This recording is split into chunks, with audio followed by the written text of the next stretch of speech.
Guys, welcome back to my channel all in one.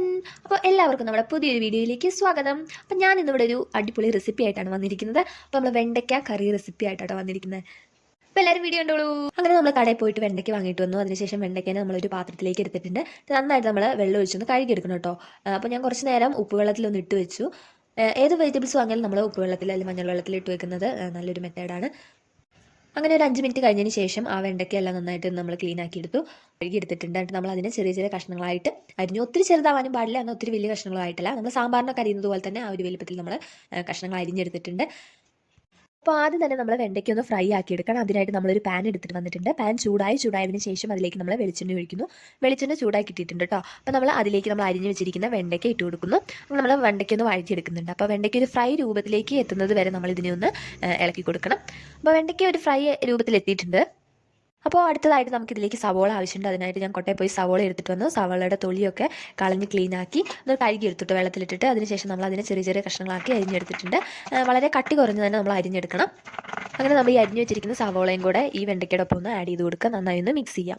അതിനുശേഷം നമുക്ക് അടുത്തതായിട്ട് ആവശ്യമുള്ളതാണ് പച്ചമുളക്. അപ്പോൾ നമ്മളൊരു 3 പച്ചമുളക് എടുക്കുന്നുണ്ട് കേട്ടോ. നിങ്ങൾക്ക് ആവശ്യത്തിന് വേണ്ട എരിവിനത്രയുള്ള പച്ചമുളക് നമുക്ക് എടുക്കാവുന്നതാണ്. അപ്പോൾ ഞാനിവിടെ 3 പച്ചമുളകാണ് എടുത്തിരിക്കുന്നത്. അപ്പോൾ നമ്മളതിനെ നടുവിൽ നിന്ന് കീറി ഇതിലേക്ക് ഇട്ട് കൊടുക്കുന്നു.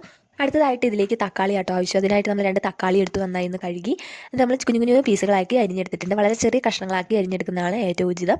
അപ്പോൾ നമ്മളങ്ങനെ അരിഞ്ഞെടുത്തിട്ടുണ്ട്. അതും കൂടെ നമ്മൾ ഇതിൻ്റെ ഒപ്പം ആഡ് ചെയ്ത് കൊടുക്കുന്നുണ്ട്. എല്ലാം കൂടെ നമ്മൾ നന്നായി ഒന്ന് വഴറ്റിയെടുക്കുന്നുണ്ട്. ഇതിലേക്ക് കുറച്ച് ഉപ്പും അതുപോലെ തന്നെ നമ്മൾ മഞ്ഞൾപ്പൊടിയും ലേശം മുളക് പൊടിയും കൂടെ ആഡ് ചെയ്ത് കൊടുത്തിട്ടൊന്ന് മൂടി വെക്കുന്നുണ്ട് കേട്ടോ. അപ്പോൾ ഇതൊന്ന് തളർന്ന രൂപത്തിലേക്ക് എത്താൻ വേണ്ടിയാണ് ഇങ്ങനെ ചെയ്യുന്നത്.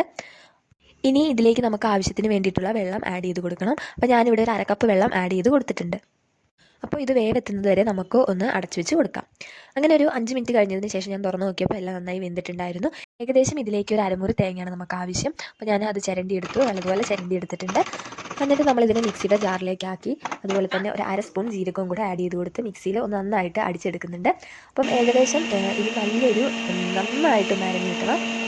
അങ്ങനെ നമ്മൾ തേങ്ങേൻ്റെ ഒരു പേസ്റ്റ് രൂപത്തിലേക്ക് ആക്കി എടുത്തിട്ടുണ്ട്. അതിനുശേഷം നമ്മൾ ഈ തേങ്ങാപ്പാൽ ഈ കറിയിലേക്ക് ആഡ് ചെയ്ത് കൊടുക്കുന്നു. എല്ലാം കൂടെ നന്നായി ഒന്ന് മിക്സ് ചെയ്ത് എടുത്തിട്ടുണ്ട്.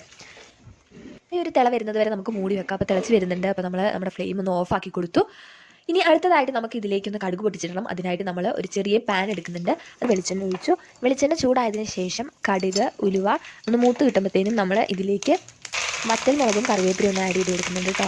അതിനുശേഷം ഇതെല്ലാം ഒരു മൂപ്പെത്തി കഴിയുമ്പോഴത്തേക്കും നമ്മൾ ഈ കറിയിലേക്ക് ആഡ് ചെയ്ത് കൊടുക്കുന്നു. അങ്ങനെ നമ്മുടെ വെണ്ടയ്ക്ക കറി ഇവിടെ റെഡി ആയിട്ടുണ്ട്. അപ്പോൾ ഒരു ചെറിയ റെസിപ്പി ആട്ടോ. അപ്പോൾ എല്ലാവർക്കും ഇഷ്ടപ്പെട്ടെന്ന് വിചാരിക്കുന്നു. അപ്പം എല്ലാവർക്കും വീഡിയോ ഇഷ്ടപ്പെട്ടെങ്കിൽ ലൈക്ക് ചെയ്യുക, അതുപോലെ തന്നെ നമ്മുടെ ചാനൽ സബ്സ്ക്രൈബ് ചെയ്യാം, അതുപോലെ തന്നെ പറ്റുന്നവരൊക്കെ ഷെയർ ചെയ്യുക. അപ്പോൾ പുതിയ വീഡിയോ ആയിട്ട് വരുന്നത് വരെ എല്ലാവർക്കും ബൈ.